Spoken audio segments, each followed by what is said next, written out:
Buenas tardes a todos, muchísimas gracias por la invitación.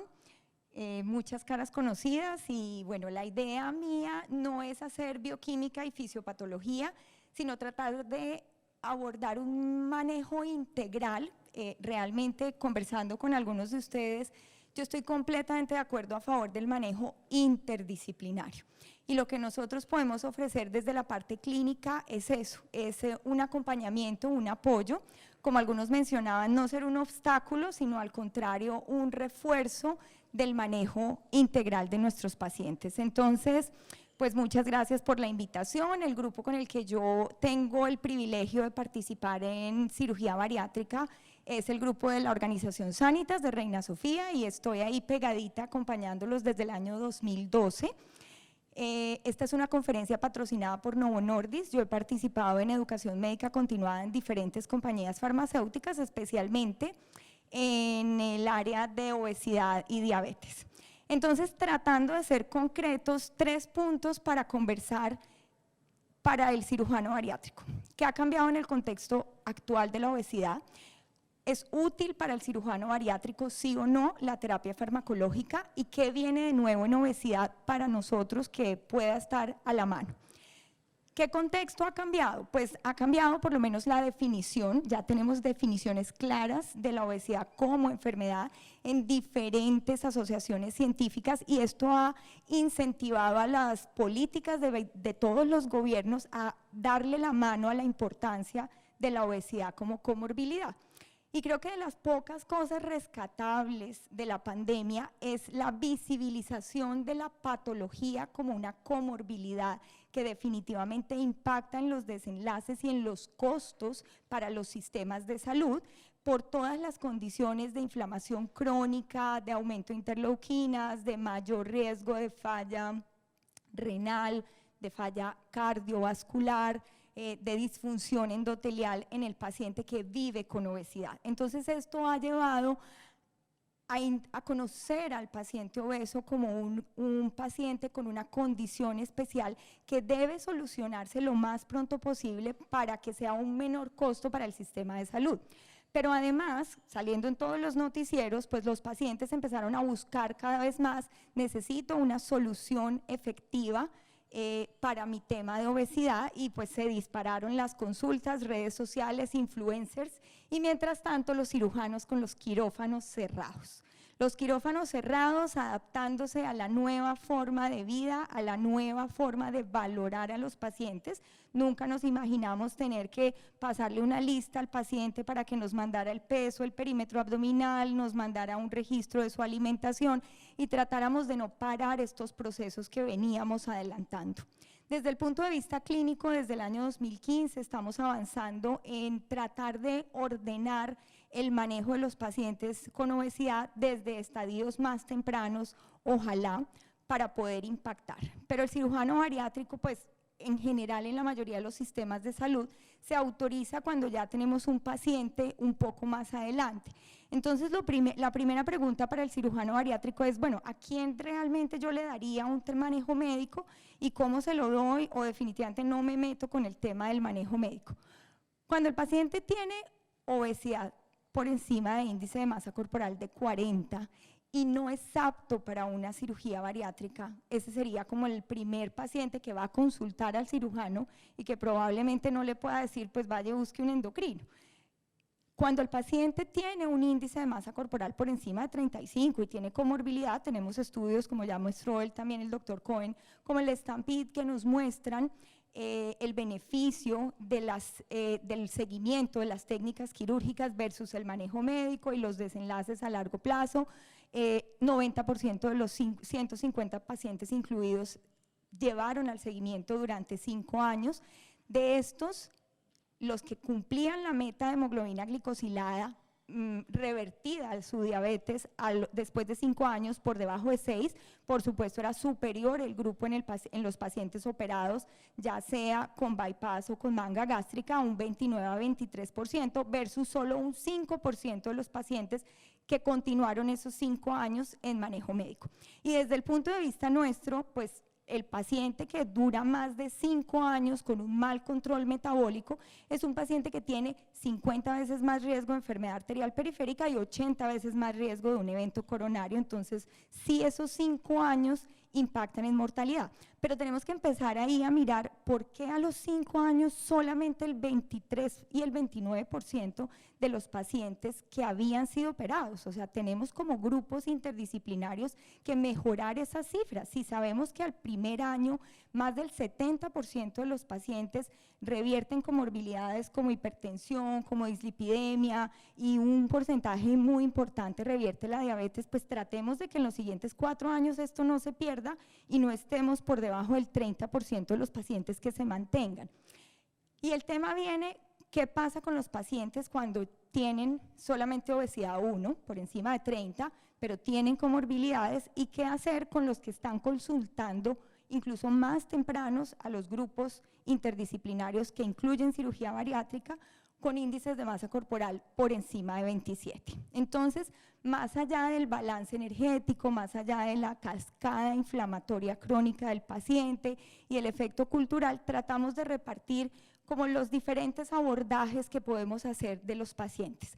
Desde el punto de vista nuestro, la regulación hipotalámica y gastrointestinal del mecanismo de saciedad y del balance energético está mediado por GLP, por péptido Y, por polipéptido pancreático y por amilina, y como ustedes ven, pues muchos de esos son los péptidos que están empezando a usarse como blancos terapéuticos, y el mecanismo hipotalámico de grelina.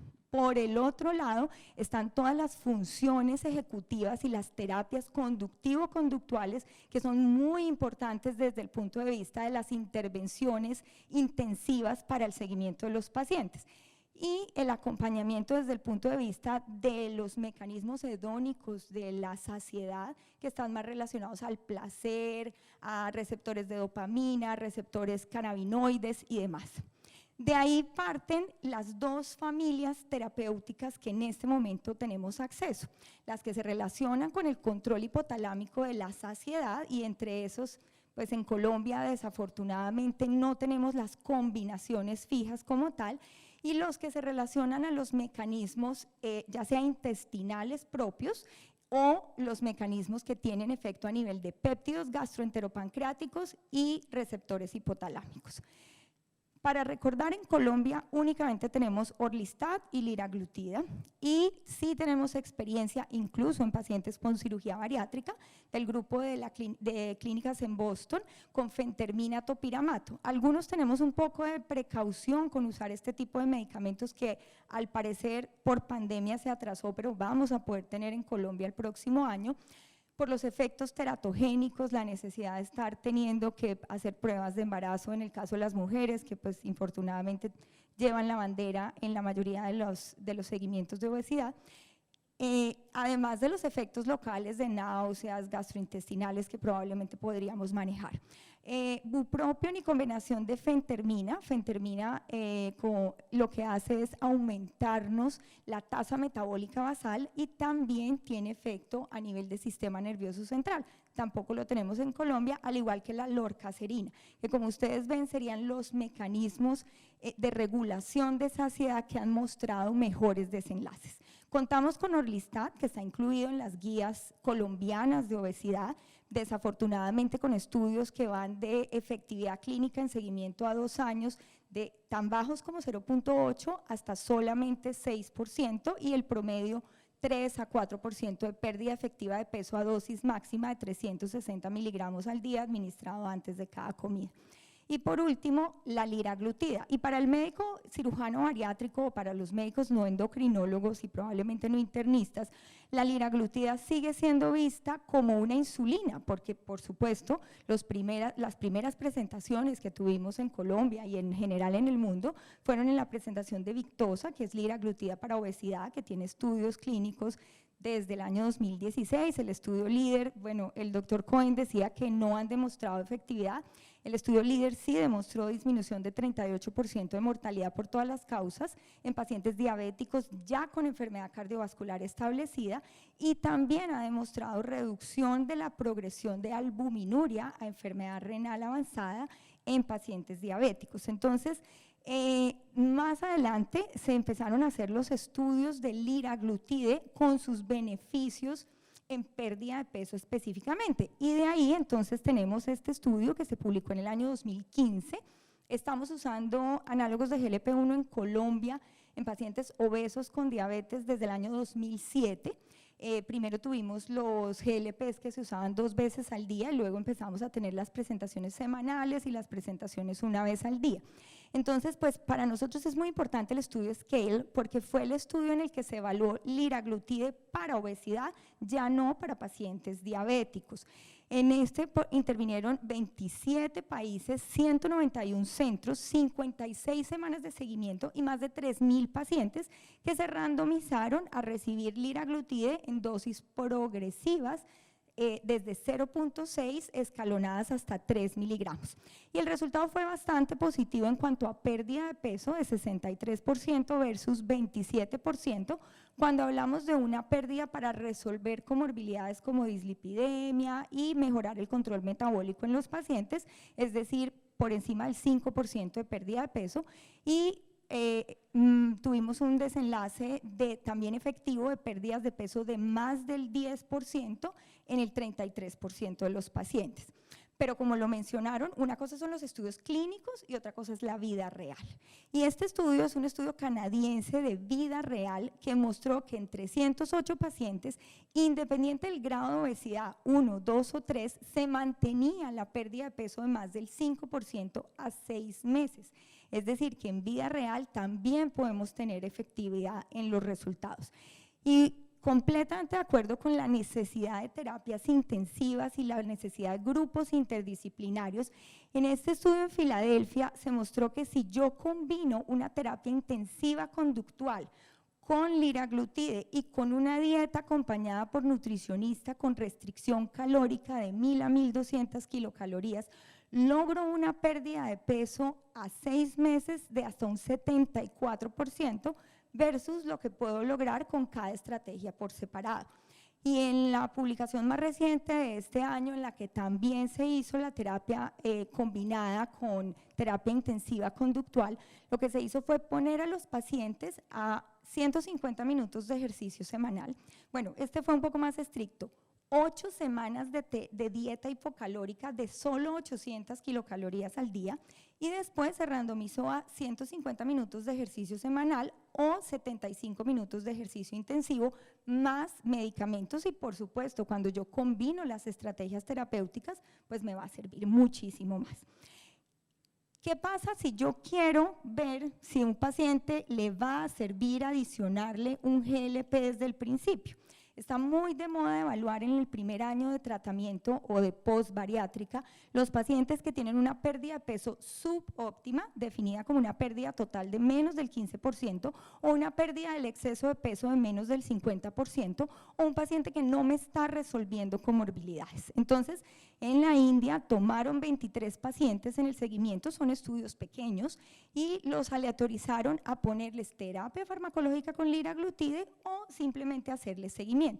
Y lo que vemos es que con bajas dosis, y probablemente nosotros desde el punto de vista endocrino estamos acostumbrados a manejar dosis más bajas por los pacientes diabéticos, lo cual facilita muchísimo la tolerancia gastrointestinal. Sí es cierto que pues, el paciente con manga gástrica tiene más riesgo de reflujo y que los GLP dentro de sus principales efectos son gastrointestinales, pero la titulación de las dosis hace que esto no sea una limitante para el uso de este tipo de terapéuticas. Y por supuesto se vio que si yo combino las estrategias, especialmente en el paciente que veo que no va perdiendo peso de la manera esperada, yo voy a lograr remisión de sus alteraciones glucémicas en 6 meses completamente y voy a lograr un beneficio significativo en cuanto a la pérdida total de peso y en cuanto al exceso de peso que debo perder. Una de las cosas importantes, si yo quisiera que desde ACOSIF o desde la Asociación de Endocrino hiciéramos como un protocolo para definir una política nacional de cómo vamos a definir la reganancia de peso. La reganancia de peso en las diferentes publicaciones depende del gusto del consumidor o del grupo para tratar de acomodar como sus desenlaces y realmente deberíamos hablar un mismo idioma. Tenemos desenlaces de reganancia de peso en algunas series de más de 10 kilos ganados, con un promedio de 22%. Tenemos otros estudios que hablan es de más del 25% del peso desde el nadir, y entonces ahí la cifra de reganancia baja un poquito hasta el promedio del 14%. En el estudio hindú, que pues es el que más número de pacientes tiene, más de 9.000 pacientes de seguimiento. Lo que se publicó, lo que se presentó en el Congreso de Cirugía Bariátrica en 2019 en Madrid fue más o menos eso, 15% de reganancia de peso. Y entonces en esos pacientes que están reganando peso también tenemos estudios canadienses, del grupo brasilero también y del grupo hindú, de la opción de terapéuticas farmacológicas. Este estudio es de 117 pacientes en 8 años de seguimiento, con una reganancia definida como más del 20% del peso después del nadir, y también la dosis promedio de medicamento fue baja, liraglutide, precisamente tratando de evitar la baja tolerancia gastrointestinal. La mayoría de los pacientes lograron recuperar el exceso de peso desde la reganancia, y la tasa de suspensión del medicamento fue baja, o sea, contrario a lo que pensamos, cuando combinamos estas terapéuticas, realmente si las titulamos lentamente, sí vamos a tener una permanencia suficiente para poder ver el beneficio. Este es otro estudio también un poco más pequeño, solamente 33%, pero aquí es importante tener en cuenta que los pacientes que se incluyeron eran pacientes promedio índice de masa corporal de 45, pacientes que habían recuperado más de 20 kilos de peso y que llevaban más de 6 años de seguimiento. Igual, en las primeras semanas se logró volver a su pérdida de peso importante. ¿Y qué pasa si yo ya tengo un paciente que ha reganado peso y voy a tomar la decisión de reintervenirlo? Bueno, ustedes van a tomar la decisión con su equipo de reintervenirlo o no. También tenemos estudios en ese escenario de los 3 grupos. El paciente que voy a hacer ninguna intervención, que en este caso fueron los pacientes que habían reganado menos del 10% del peso, solamente se dejaron en observación. Los pacientes que habían reganado más del 10% se dividieron en el grupo quirúrgico y el grupo médico.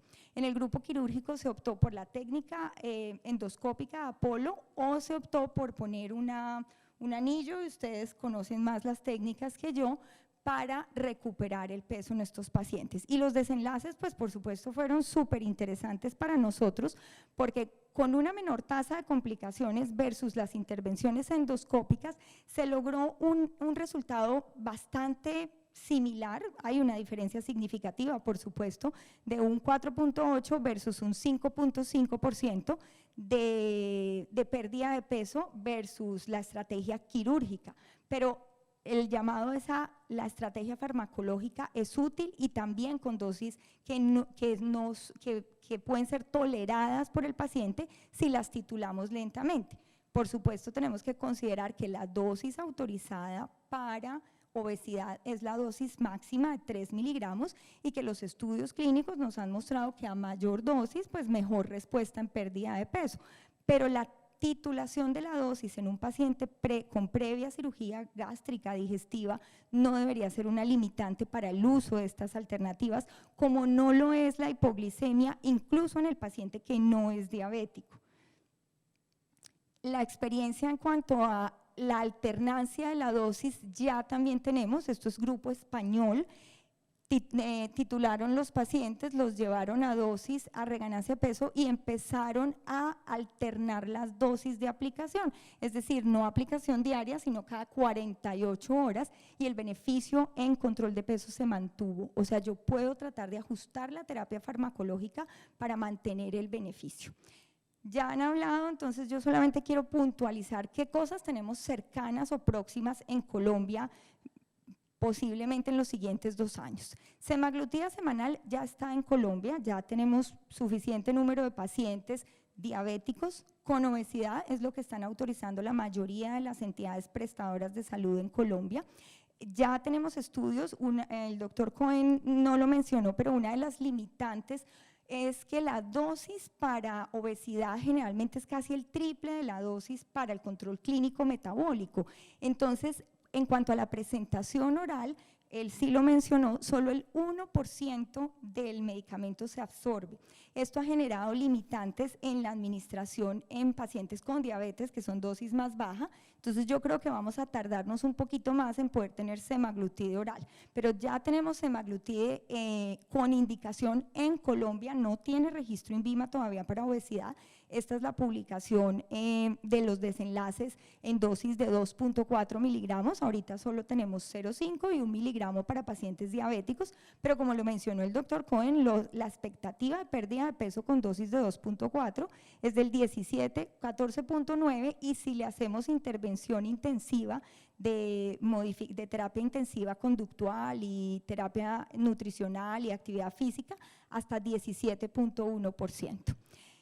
Hay algunos, y pues he sabido por pacientes, que algunos cirujanos ya están usando estos dispositivos de geles absorbentes, que este es un estudio de Luciana, de Gel 100, que es una cápsula oral ultraabsorbente que se administra 10 minutos antes de cada comida, también con resultados interesantes. No conozco qué compañía la está trayendo a Colombia, pero sé que ya hay cirujanos bariátricos participando en experiencia temprana con este tipo de moléculas, y la pérdida de peso de más del 5% fue de 59%, y la pérdida de peso de más del 10% fue 42%, que también es bastante interesante. No se habla mucho en esta publicación de los efectos secundarios ni tampoco de los desenlaces gastrointestinales, entonces nos quedarían dudas. El doctor Frías, que es un médico chileno, es el que ha liderado este estudio en moléculas de combinación de GIP y GLP. Esto es estudio fase 2 para pacientes diabéticos, y realmente la pérdida de peso sí es interesante, dependiendo, digamos, de la dosis, porque el medicamento tiene 3 dosis diferentes. Los pacientes pueden perder entre 5.4 y hasta 14% de pérdida de peso.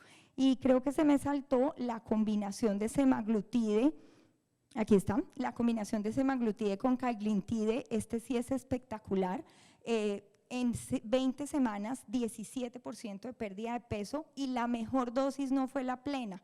La mejor dosis es 2.4 y 2.4, la dosis plena sería 4.7 y 2.4. Entonces yo pienso que en el contexto del paciente de cirugía o en el contexto de eso, yo creo que la titulación de la dosis sí va a ser bastante importante. Definitivamente los grupos interdisciplinarios, no multi, sino que se comuniquen entre sí, las terapias conductuales, las terapias nutricionales, las herramientas tecnológicas con las que contamos ahorita están incluidos en todos los estudios. El seguimiento se hace llenando el paciente sus aplicaciones de registro de alimentación y actividad física diario, con los médicos interactuando entre sí, y por eso les agradezco la oportunidad de participar en este simposio. Este es el grupo en el que tengo el privilegio de acompañar por raticos, y muchas gracias por estar acá.